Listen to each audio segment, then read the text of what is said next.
Just wanted to show you, this is my father's last gift, November 18, 93. So it was almost like 15 days before he passed away. He was the most wanted man in the world back in those days, so when he sent me this is why I preserve this with so much love.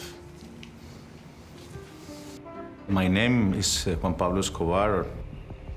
Actually, my real name was Juan Pablo Escobar. My actual name is Sebastian Marroquin, and I am the son of Pablo Escobar. Changing legally your identity is not a matter of stop loving your own father or your own family. It's about survival. So that's a paradox in my life. I think like the second worst last name you can have in the 20th century after Hitler is Escobar. Colombia is a country under siege. Cocaine is the country's biggest single export. One drug gang is led by Pablo Escobar, godfather of the Medellin cocaine cartel, multi-billionaire, accused murderer. But more than any other man, Pablo Escobar has pushed his country towards some of the worst violence in its history. Pablo Escobar was a psychopath with a God complex. Although his dad was a monster, he was still his dad. The name of the TV series is a big contradiction. I needed to tell to the world my own stories and my relationships with the killer nannies and how I grew up as a child. Dear Killer Nannies is very, very near to the life experience that I had. This is a cautionary tale, y'all.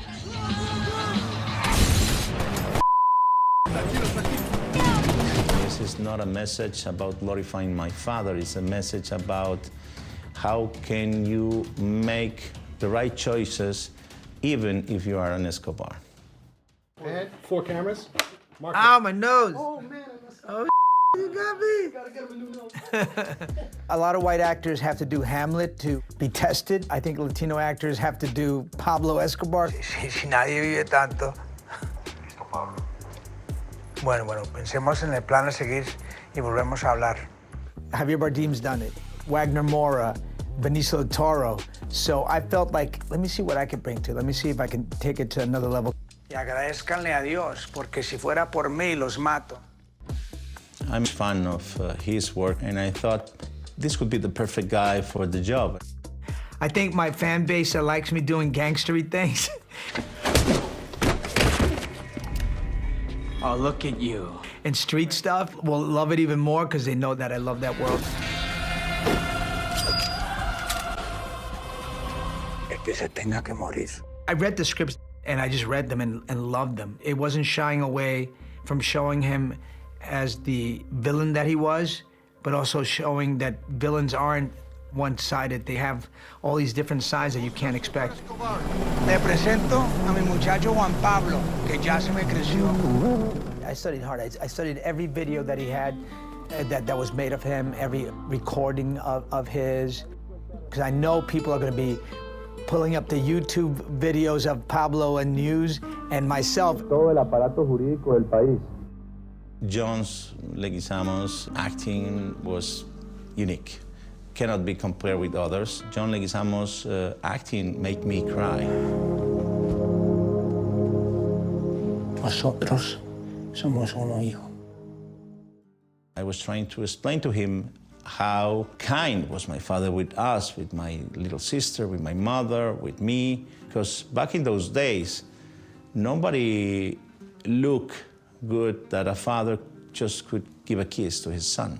That was like forbidden in our society.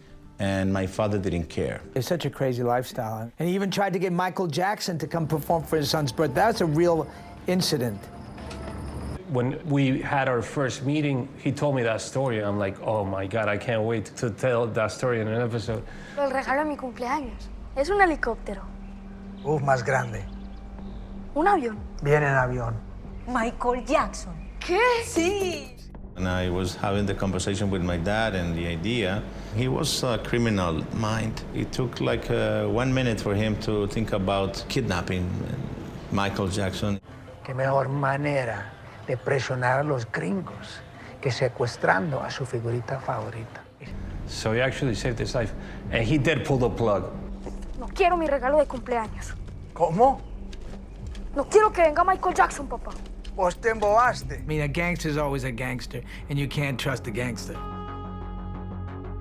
But this is a show about a kid that realizes his daddy is Pablo Escobar at 7 years of age, and also realizing that the people that take care of you are sicarios. Obviously, Pablo knew that he had to protect his son, and that was his heart, you know, and he wanted to protect it the best way possible. And so he found nannies that that could also shoot and defend him.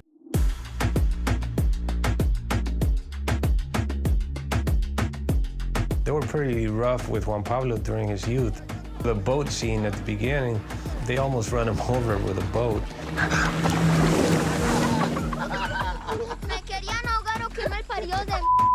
And they were very, very kind with me, but at the same time, they put my life in danger also. They were also, you know, great with weapons. They were the only people that he could trust. They were his only friends. I must say that 98% of my nannies were killed, absolutely. We were forced to just put like 6 nannies instead of 100 nannies, 200 of them. They just were getting killed every day. There's one scene which made my hair stand. This was like a year before his father was gunned down. Yo no quiero ser como vos, papá. Tampoco me gusta esta vida. I asked him, did you actually say it to your pops? And he did. Me dijo, guerra es guerra. Y se morirá el que se tenga que morir. And when my father answered to me, a war is war and whoever needs to die will die, this is the exact moment when I realized that I couldn't do anything to stop my father.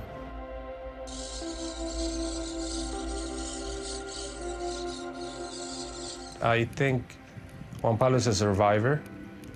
He's using his horrible past to spread a message of, hey, let's not make the same mistakes again, and don't take my father as an example.